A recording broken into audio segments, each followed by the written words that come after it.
Good morning sir. Welcome to worth years. ఇప్పుడు మనం చూడబోయే బిట్ సార్ ఇది.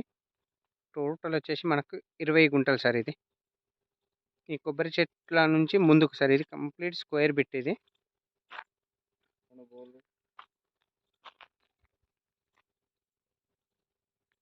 రెండు బోర్లు ఫుల్ వాటర్ అంటే అంటే రెండు బోర్లు ఇళ్ళనే ఉన్నాయా? Okay okay. రెండు బోర్లు ఫుల్ వాటర్, మళ్ళీ ఇలా సపరేట్ ట్రాన్స్ఫారం సార్.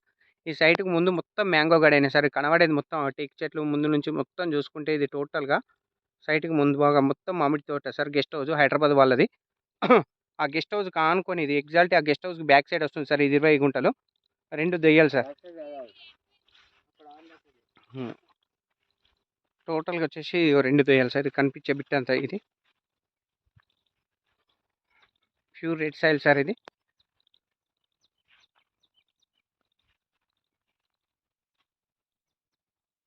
కనిపించేది ఈ సైట్ సార్. టోటల్గా 20 గుంటలు, రెండు బోర్లు, సపరేట్ ట్రాన్స్ఫారము, ముందు మామిడి తోట, excellent guest house sir. Hyderabad వాళ్ళది. ట్రాన్స్ఫారం ఓన్లీ రైతులకు సంబంధించి సార్. రైతు దగ్గర ఉంది సార్ ప్రజెంట్. ఇంకా వేరే వాళ్ళకి వెళ్ళలే, చేతులు మారలే సార్. ప్రజెంట్ రైతు దగ్గర ఉంది. ఇది 20 గుంటల భూమి సార్. ఇది కనిపించేది సార్. ఇది టోటల్గా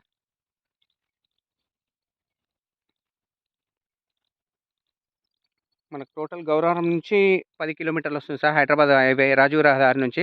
గజ్వేల్ నుంచి 9.7 కిలోమీటర్లు వస్తుంది. షామీర్పేట నుంచి 33 కిలోమీటర్లు వస్తుంది సార్. తుర్కపల్లి నుంచి 25 కిలోమీటర్లు వస్తుంది. జేబీఎస్ నుంచి జూబ్లీ బస్ స్టేషన్ నుంచి 53 కిలోమీటర్లు వస్తుంది సార్. హైదరాబాద్ హైవే రాజీవ్ రహదారి హైదరాబాద్ టు కరీంనగర్ వెళ్ళే హైవే నుంచి కరెక్ట్ 10 కిలోమీటర్ సార్. గౌరవరం నుంచి వర్గల్ మండల్ కిందికి వస్తుంది సార్. ఇది కాల్వ రోడ్ నుంచి ఒక 350 నుంచి 400 మీటర్లు సార్. కాకపోతే కాల్వ రోడ్కి సెకండ్ బిట్టే, బట్ ఏంటంటే కొంచెం లాంగ్ నుంచి తిరిగి రావట్లా మీటర్లు ఎక్కువ అవుతుంది సార్. 300 మీటర్లు ఉంటుంది. చూడడానికి అయితే ఈ మామిడి తోట మాత్రం ఫస్ట్ కాల్వ రోడ్కే ఉంది సార్. ఇది కాల్వ రోడ్కే ఉంది. బట్ ఈ కాల్వ రోడ్కు సెకండ్ బిట్టే, కానీ దీనికి తువ్వ మాత్రం ఈయనగా బైక్స్ ఉన్నాయి కదా సార్. ఈ బైక్ కంచెలి ఇక్కడ నుంచి తిరిగి రావాలి సార్. 15 ఫీట్ల తువ్వ సార్. 350 మీటర్లు ఉంటుంది కాల్వ నుంచి. 15 ఫీట్ల తువ్వ. ఇక్కడ రైతుకు కూడా చాలా ఉంది సార్. ఈ ల్యాండ్ ఇక్కడ కనిపించేది ఇదంతా ఆల్మోస్ట్ టోటల్ రైతుదే. ఇందులోకి కొంచెం రైతుకు అవసరం ఉండి 20 గుంటలు తీసేస్తుంది సార్. 20 గుంటల భూమి సార్ ఇది.